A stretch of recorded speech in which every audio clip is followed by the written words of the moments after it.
साथीहरू नमस्ते अनि स्वागत छ तपाईँलाई एमसिस टेक एन्ड ग्राफिक्स युट्युब च्यानलमा।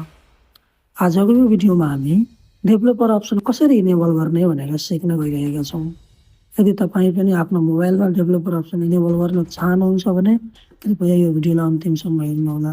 यो भिडियोमा तपाईँले डेभलपर अप्सन कसरी इनेबल गर्न सकिन्छ भन्ने कुराको सम्पूर्ण जानकारी पाउन सक्नुहुनेछ। अप्सन इनेबल गर्नका लागि तपाईँले आफ्नो मोबाइलमा सेटिङ ओपन गर्नुपर्ने हुनेछ। सेटिङ ओपन गरिसकेपछि तपाईँले देख्न सक्नुहुनेछ अबाउट फोन। अबाउट फोनमा क्लिक गर्नुहोला र अबाउट फोनमा क्लिक गरिसकेपछि तपाईँको मोबाइलमा OS version operating system version भनेर देखाउँछ। त्यसमा 7 चोटि क्लिक गर्नुहोला 7 times. Tap tap tap tap tap tap.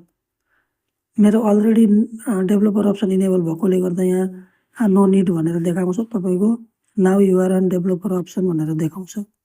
त्यसपछि तपाईँले के गर्ने भने र चेक यसरी तपाईँको डेभलपर अप्सन इनेबल भइसक्यो। अब चेक गर्नको लागि तपाईँले कहाँ जानुपर्छ भन्दा तपाईँको मोबाइलकै सेटिङमा एडिसनल सेटिङमा जानुपर्ने हुन्छ र तपाईँले त्यहाँ सबैभन्दा लास्टमा देख्न सक्नुहुन्छ डेभलपर अप्सन र यहाँनिर धेरै अप्सनहरू आउँछ।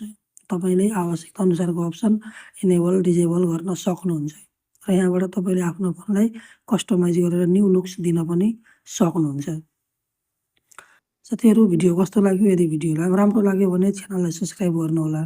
आगामी दिनमा पनि म यस्तै यस्तै जानकारीमूलक भिडियोहरू तपाईँहरू समक्ष लिएर आउने छु। आजको लागि भिडियो यति नै। अर्को भिडियोमा फेरि भेटौँला।